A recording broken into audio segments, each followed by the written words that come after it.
police, that are possibly many more people. That are possibly many more people within 3 months than we have ever lost in the last 10 years of demonstration. Surprisingly is that despite that unprecedented levels of brutality, the president and his deputy have lauded the police for doing so and have even said that they are going to protect them should anybody try to make them accountable. The converse of it is that when students and young people in Uasin Gishu said that they were going to demonstrate, unlike the reaction with Azimio, where our call for protest was immediately met with a warning and a cancellation of the demonstration, that did not happen and has not happened when demonstrations are called elsewhere, which makes it very clear that these demonstrations, these actions are aimed at intimidating Azimio. The third issue on human rights is concerning the report that was released the other day by the Independent Medical Legal Unit, in which they have said that in the last 11 months, they have recorded 128 cases of extrajudicial killings, and that they have recorded 482 cases of torture. They say that in those 11 months, the torture cases have doubled.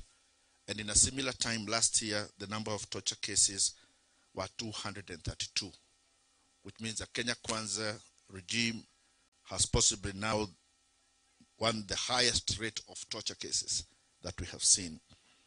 Now, in that circumstance, what our prognosis of the future is, I think Kenyans should expect that we are going to face much more brutality.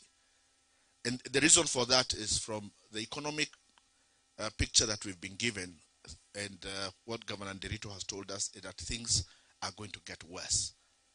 But governments that are unable to solve your economic problems, the way they deal with the political consequences of it is to become more brutal.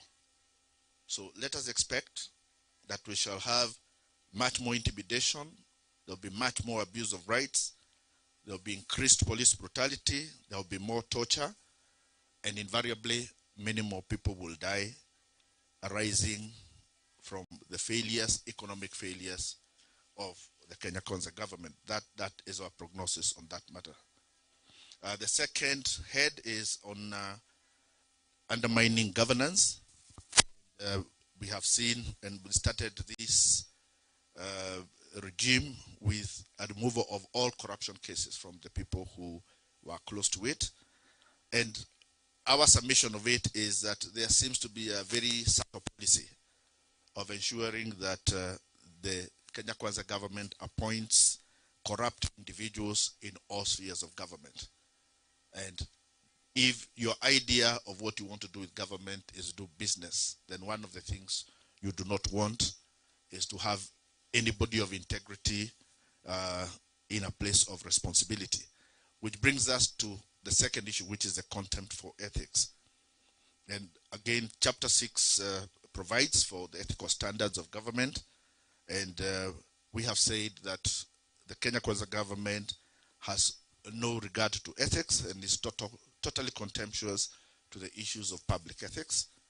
And we have seen that in the return of the imperial power, or attempt to return the imperial power of the president to pardon people who are convicted of offenses. And we have seen the last pardons that were made were even for people who are known children rapists were given pardon. People who had committed corruption cases were given pardon. And this is one of the things that Azimio will be going to court to challenge for purposes of ensuring that president cannot create impunity by attempting to promise people that the president can forgive you for if you are found guilty of a crime. And we have already seen that being employed where the police are concerned. The third is about the threats to the judiciary. Kenya Kwanza started by appointing the judges who had not been appointed by the previous regime, and also by giving 3 billion shillings to the judiciary as a mark of their commitment to an independent judiciary. Of late, however, we have seen two things. First, the president has openly criticized the judiciary, saying that it is obstructing its development agenda. And the reason for that is that the judiciary has stood against the executive when it has attempted to abuse its powers. And also recently we have seen another attack where the president has said that he's going to take action on corrupt judges. Now, we have a Judicial Service Commission, and it is the Judicial Service Commission that deals with all issues concerning judges. So it is an abuse, a threat to judges and the judiciary for the president to assume the power or try to assume the power to deal with the judiciary. The third limb under interference with the judiciary is subversion of the course of justice. And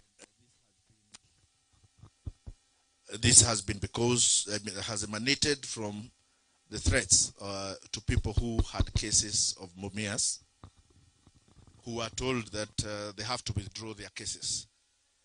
That is a denial of access to justice. Access to justice is a constitutional right directly guaranteed by our Constitution 2010. To threaten somebody who has gone before a court of law is to deny them access to justice. To threaten somebody who has filed a case is to deny them access to justice.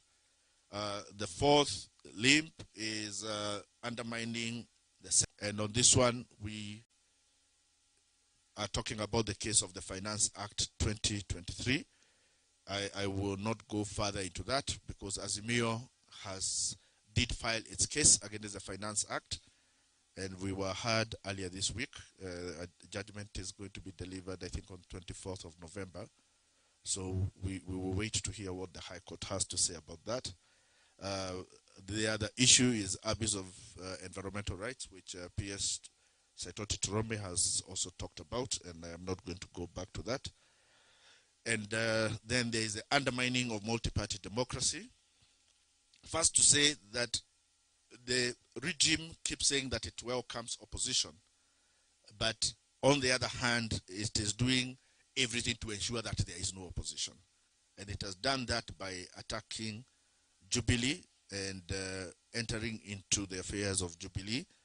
And even while the leadership of Jubilee has been in court, the president has openly recognized a faction of Jubilee as the legitimate function, which is the court that is supposed to pronounce as to who should be in charge. And then we have seen the buying of the members of parliament of ODM party, an issue that ODM has taken action on, and I will leave it at that because I believe that is also in court. The last issue we've dealt on this is inclusivity. We started by being told that the country has shareholders, and we have all been told those who want to buy shares prepare in 2027. The political stock exchange shall be open again, and make sure you buy your shares. So, and we are saying that policy continues. So, largely on legal and constitutional matters, I think the one message we would want to give Kenyans is that Kenyans need to prepare to have courage and vigilance, because we are about to embark on one of the most brutal eras in this country. Thank you. Thank you. Dr. Karogo, I think in fact the whole team should stand. If there is a question you have before the technical team exits and the principals give you the sum of what we have said. And Dr. Karogo, I believe, has one additional point. Are there any explanations the media would like? Okay, I just wanted us to speak about the issue of credit rating. All credit rating agencies have downgraded Kenya from a double B. I think we're now going into the C's, to a country that is not credit worthy. And that, like I said, you can see what's going on in the stock market. When the stock market goes down, what essentially investors are saying is that we don't trust this regime. We cannot give you our money because we cannot trust you to pay. So a big story is also told by global credit rating agencies, which all have agreed to downgrade. And we saw the African Union, I think, trying to fight back for Kenya, I think through the influence of this regime.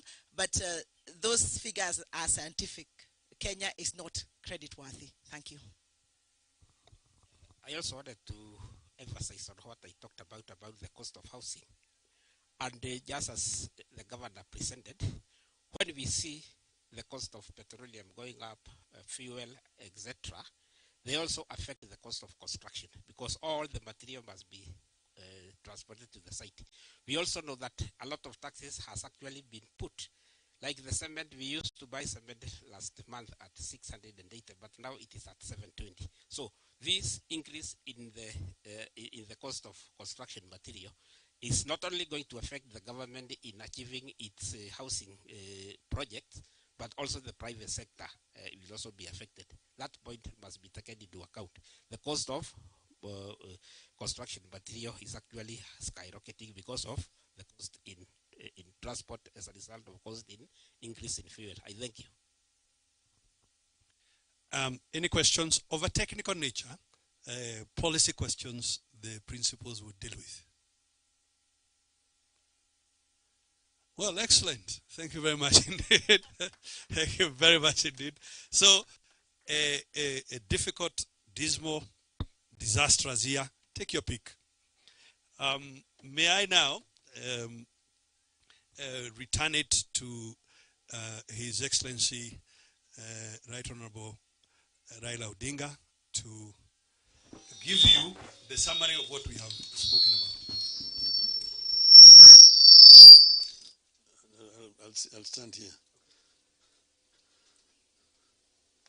So, ladies and gentlemen, you have heard from our experts about what we think is an objective assessment of the performance of this government.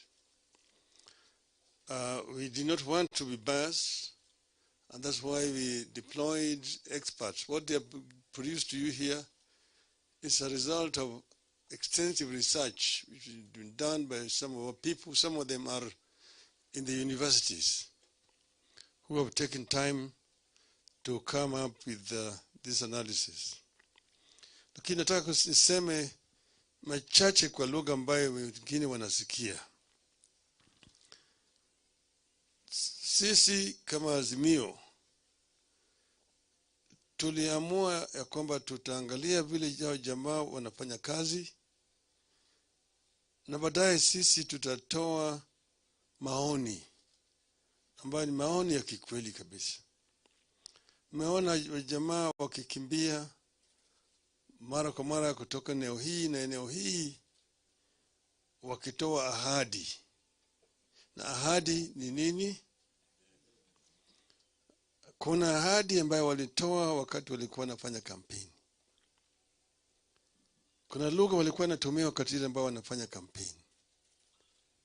Hiyo lugha imebadilika baada ya wao kushika hatamu ya utawala katika taifa letu. Katika eneo tofauti tofauti wamekuwa wanatoa ahadi tofauti tofauti.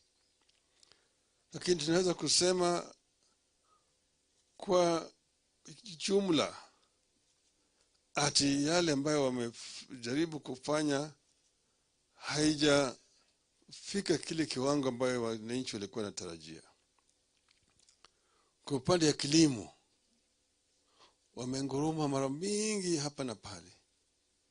Kwa upande ya miundo msingi, kwa upande ya elimu,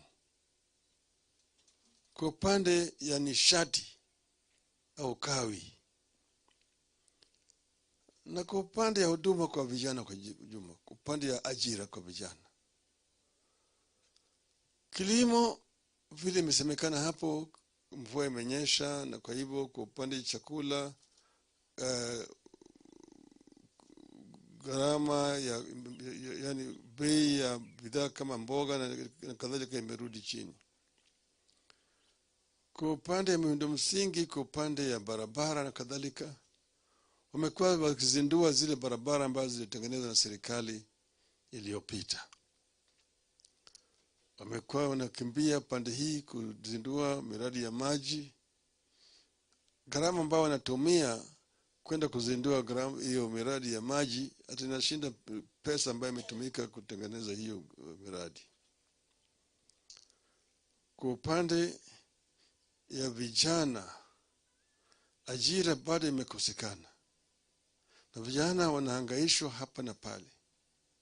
Eneo zingine, kwa mfano mkoa wa Kati, eneo hii ya mlima huko, vijana wanahangaishwa hapa na pale, ati wanaingia katika mambo ya ulevi.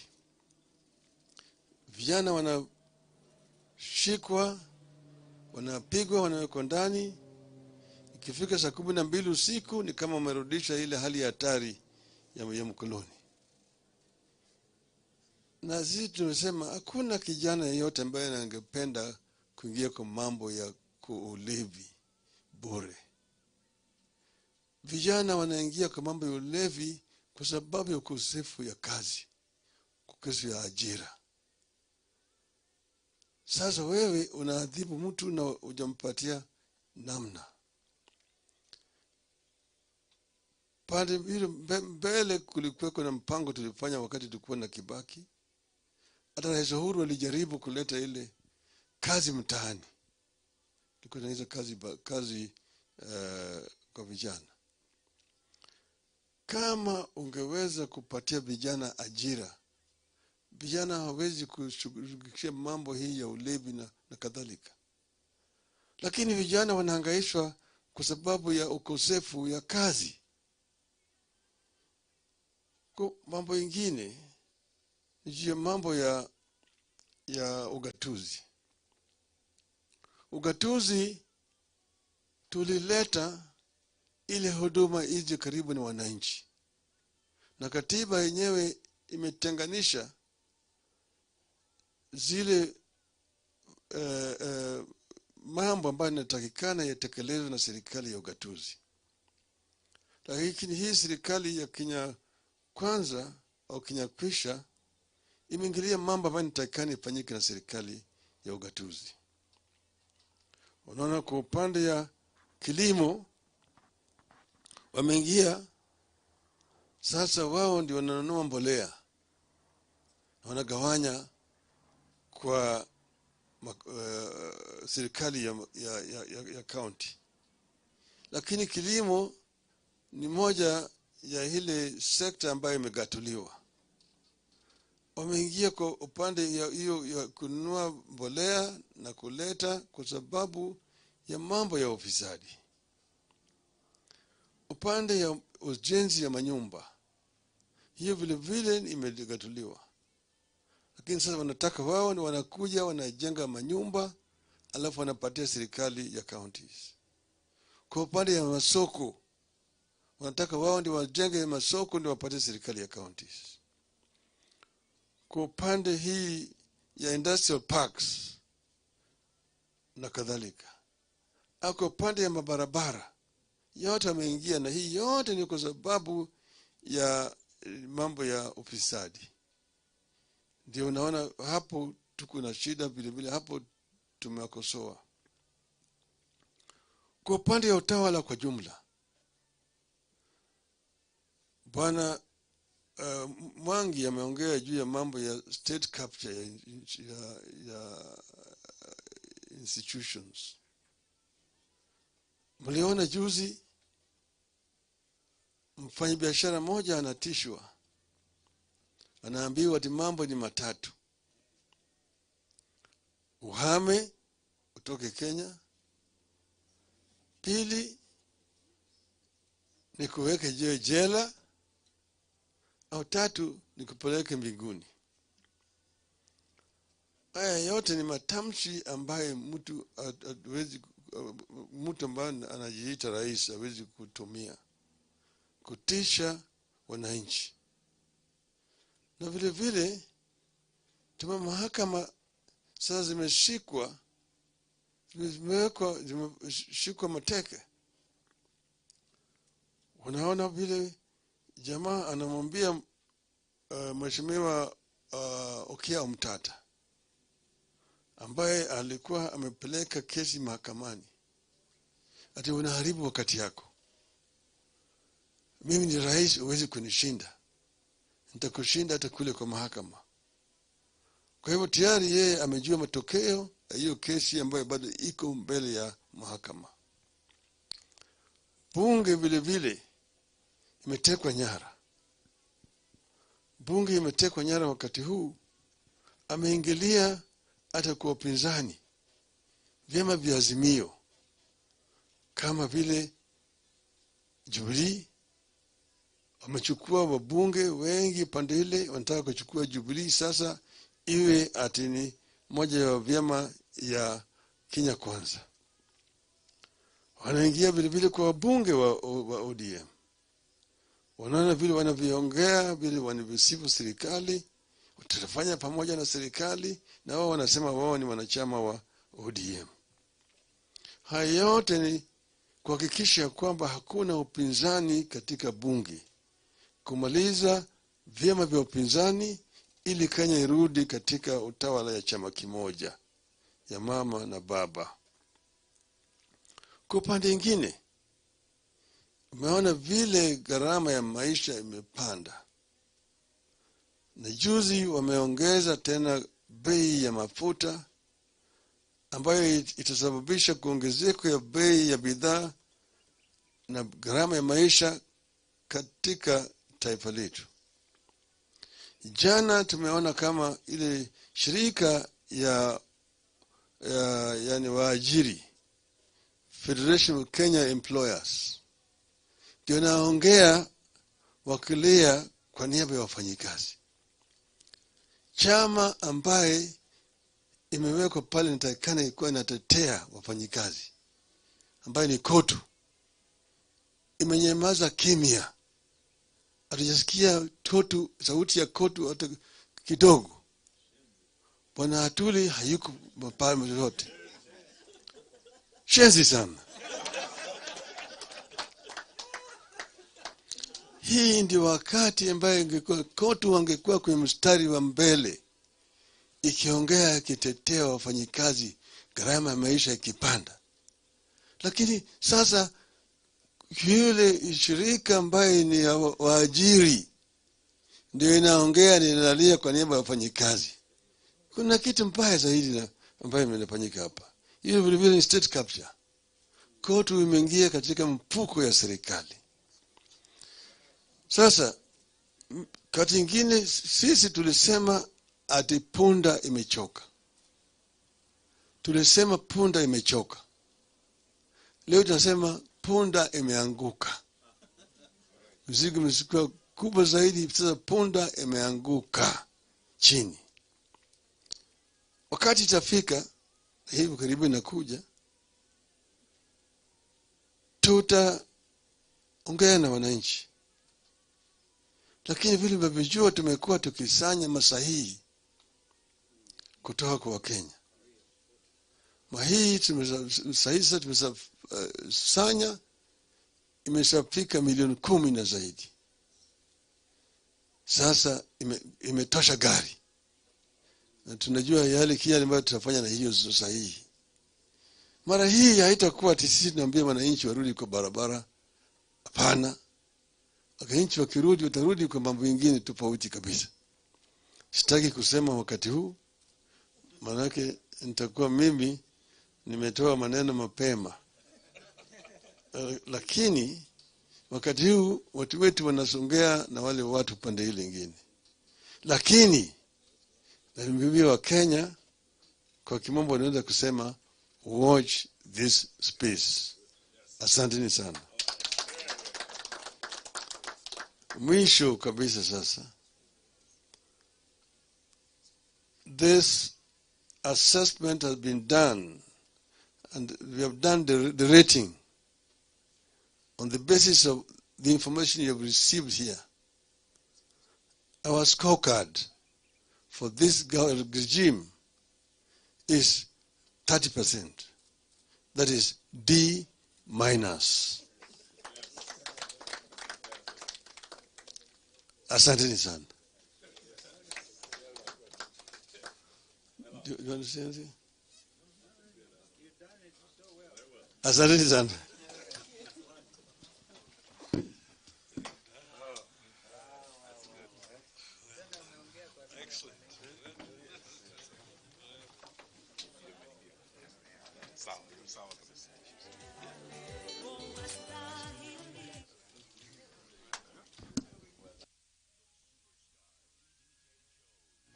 Follow him on Facebook and Instagram at BDJ Jones.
Ladies and gentlemen of the press, there was a statement by Raila Odinga, Kenya Coalition Party, on 1 year. I think I need to start again. We have a statement by Azimio Umoja One Kenya Coalition Party, dated September 15th, 2023. It's been a grand disaster. We have had a meeting with the full house of Azimio la Umoja One Kenya Coalition Party that focused on 3 areas, namely to receive and review a report on the status of the national dialogue talks, to assess and share with Kenyans our take on 1 year of Kenya Kwanza regime, and to analyze the general health of our nation 1 year since Kenya Kwanza imposed itself on our people. Today, we will confine ourselves to 2 areas of concern, that is the management of the economy and its impact on the cost of living, the management of education.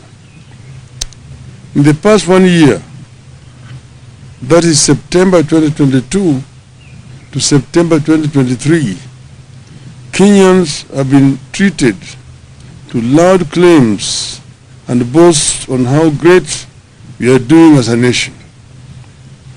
We have been made to believe that we are first in Africa and that we are beating our quiet neighbors in every aspect of competition, that the future is guaranteed.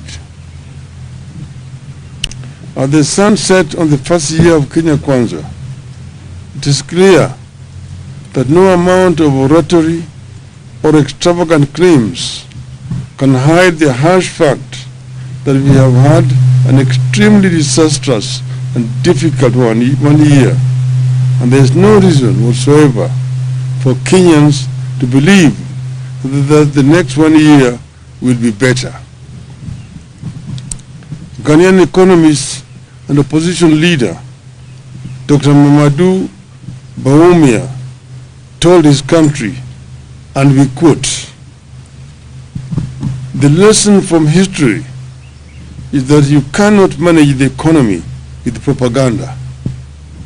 In fact, you can engage in all the propaganda you want, but if the macroeconomic fundamentals are weak, the exchange rate will expose you.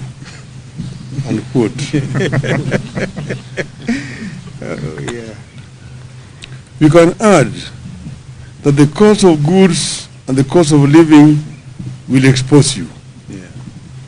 Despite the rhetoric, despite the eloquent words and the confusing figures, Kenya Kwanza has been badly exposed on all fronts.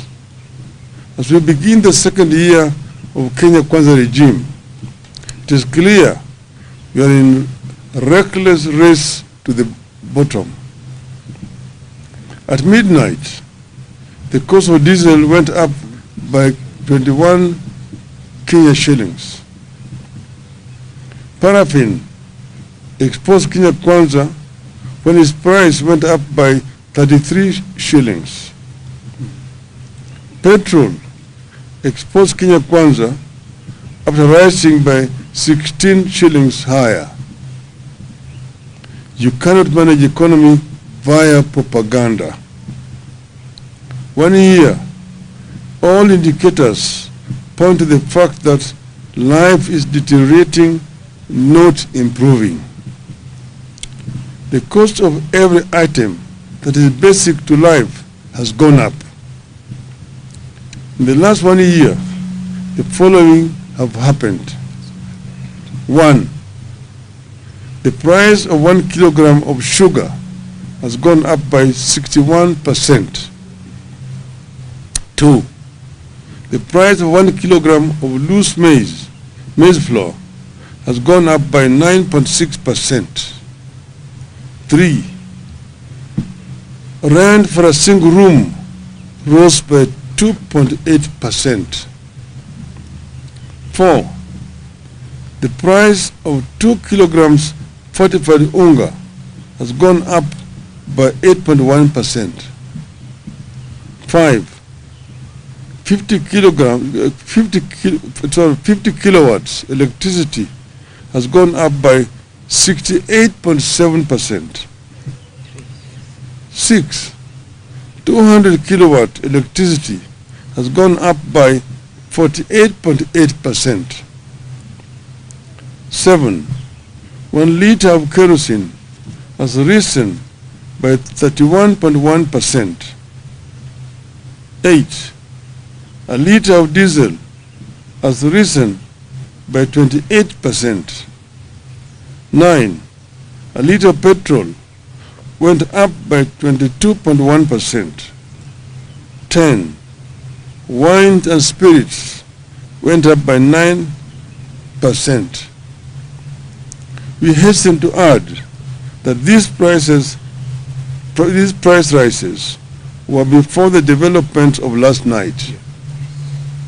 Given the rise in fuel after last night, we estimate that these prices will go up by up to 70%. We are staring at a straight second disastrous year under Kenya Kwanza.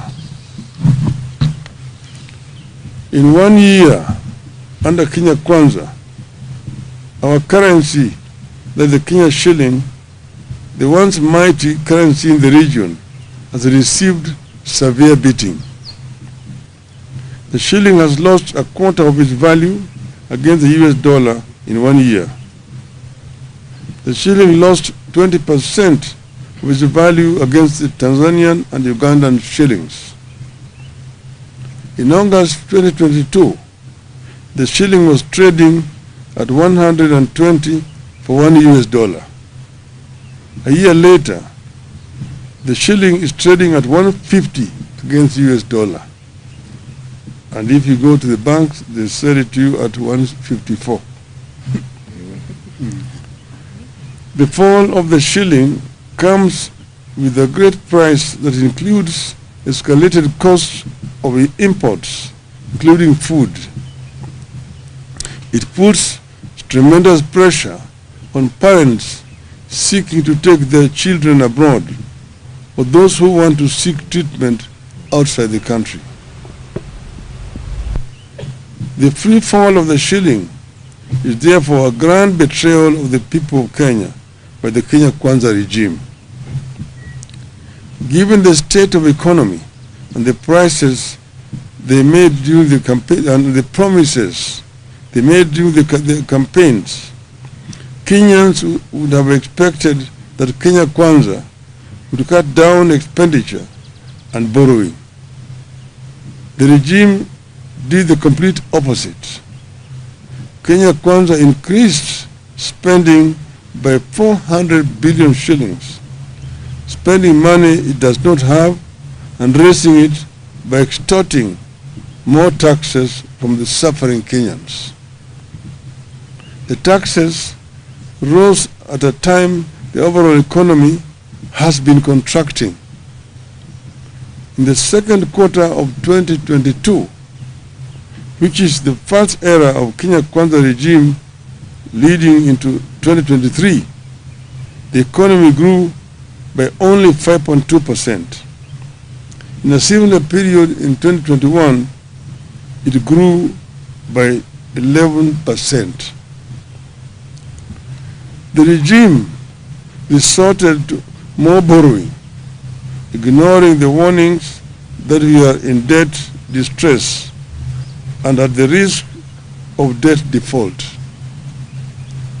Without blinking an eye, the regime went against its promises to reduce borrowing and did the complete opposite. Kenyans responded to this turn of events by trying to steady their businesses, especially the small enterprises. But those efforts were in vain as interest rates rose through the roof and more taxes hit those businesses. Only the government can now afford to borrow at the astronomical rate of 17% or more from the domestic market. In other words, the government is competing with the private sector in the domestic financial market. The result has been that micro and small businesses are struggling, defaulting, and folding up, while the larger private sector is at best stagnating or equally folding up. In the last 1 year, the proportion of micro and small businesses defaulting on loans has increased by 17%. Today, 6 out of 10 micro and small businesses are either paying late, paying only a part of their installment, or are unable to pay. Inflation is driven by the cost of food and fuel. As long as the government has not resolved the price of food and fuel, the cost of living will not come down. No amount of fertilizer will lower the cost of food as long as the cost of fuel is unchecked. Diesel is one of the highest costs in farming. Even if you give the citizen a bag of fertilizer, but make it impossible for her or him to plow an acre of land, you have not solved the problem. The shilling taking the grains like maize, wheat, and rice that we import, those commodities have increased by 25%. As the economy has suffered, another grand betrayal of dreams and aspirations of our country has unfolded silently in the education sector. As a party, we believe that we cannot neglect education no matter the magnitude of the economic challenges which we are grappling with. We believe that if we are not to spend just one, if we are to spend just on one thing, it should be education. In 1 year, Kenya Kwanza has thrown the education sector into a deep financial crisis. In public, Kenya Kwanza administration continues to talk about free education. The reality in our schools and homes across Kenya is that education is no longer free, either in primary or secondary schools. Inadequate funding is growing into a full-blown crisis in primary and secondary schools, forcing head teachers to beg from well-wishers to help finance schools, straining parents further, and threatening the high enrollment reached in recent years as many students are sent home for school fees. Although academic year is coming to an end, the funds that have been released to schools are way below what was required. In some of the schools, the government has disbursed as low as 15,000 shillings for a student population of 400. Some schools received as low as Kenya shillings 3,000. We are, however, very concerned that under the Kenya Kwanza, education and the country are getting compromised by mismanagement, lack of clarity, lack of interest, and weak leadership in the sector. Verbally, education field officers have been instructed to work with schools, PTAs, and BOMs and approve measures to help schools raise funds for their operations. For schools, this only means raising school fees. As a result of weak leadership, examination integrity is back as an issue in our education. Implementation of the CBC curriculum is in chaos. Mismanagement persists as key institutions like the TSC, the KNEC, and the ministry itself. Inequality between public and private schools is rising. The quality and capacity of day schools is deteriorating. But more worrying is that parents are being forced to pay for this chaotic and poor quality education. In the first 1 year under Kenya Kwanza, the cost of education has gone up by 225%, but the quality is not guaranteed. Fellow Kenyans, this has been a disastrous 1 year under Kenya Kwanza, and we have no good new or encouraging words to offer.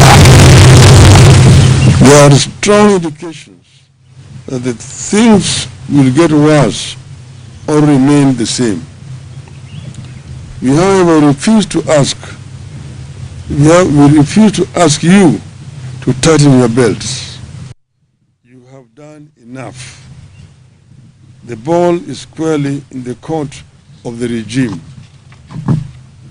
They either act or await the fate that has fallen other insensitive and incompetent regimes across the continent. Yeah. End of statement. It's clear as that. Can you add on the university education? On this issue of education, it's even worse in the university. They have come up with grading and basically grouping students in terms of means and so on, and that they're required to pay 7%. Quite a number of those students are actually being sent home because the administration in various public universities are insisting on advance payment before admission.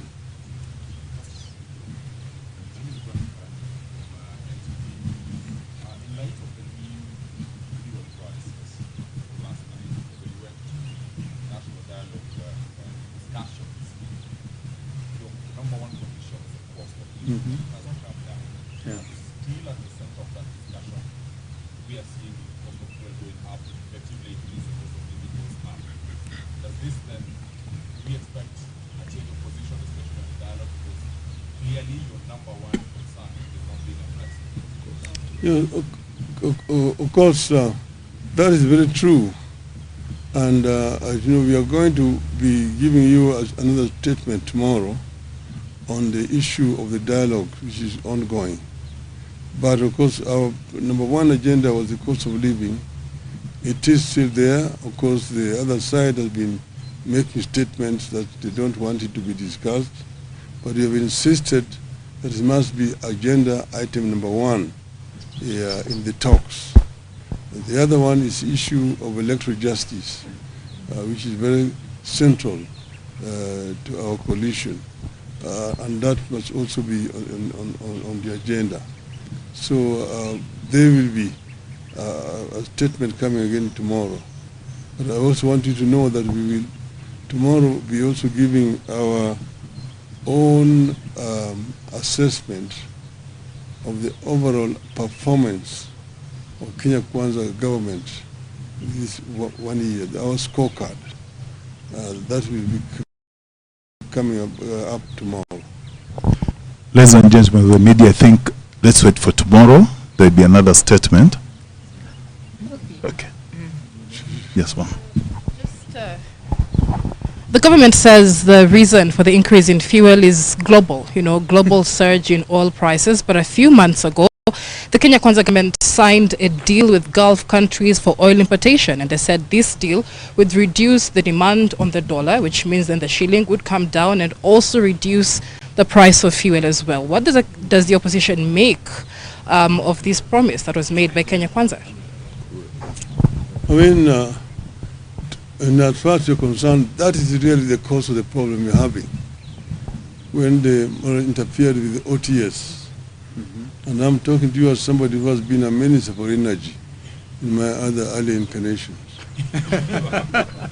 so that is the cause of the mess that we're having. They say that we are going to do a G2G and that they are going to pay in Kenya shillings. Now you ask yourself, what are the Arabs in the Middle East going to do with Kenya shillings? It's falling down. So the time, as we say, the chicken are coming back home to roost here. So that's bad policies implemented by this government has put us where we are here. And it is unfortunate that it's the Kenyans, who are innocent Kenyans, who are basically now suffering when those who are responsible are globetrotting, looking at coffee in Colombia. I mean, and the tigers, they're moving around when the Kenyans are suffering. It's very, very unfortunate indeed. Thank you very much. See you tomorrow.